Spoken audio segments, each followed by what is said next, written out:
how to gift a game you already own on Steam. Open up Steam and go to the store and search for the game itself.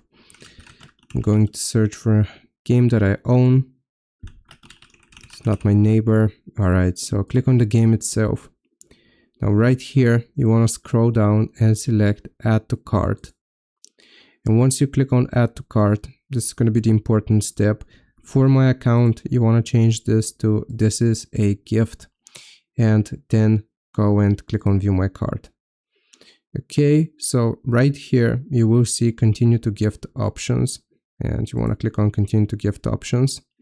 Now you will have to select the recipient. So if you have them as a friend, you can select them from this list, or you can enter their email by typing it right here.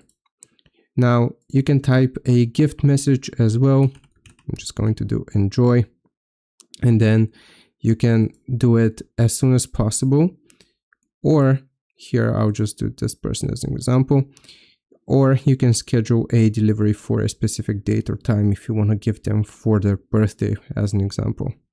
Afterwards, you will click on Continue to Payment, type out your payment information, and that way you will have bought the game for them. Hope this video helps. Leave a like and sub. I'll see you next time.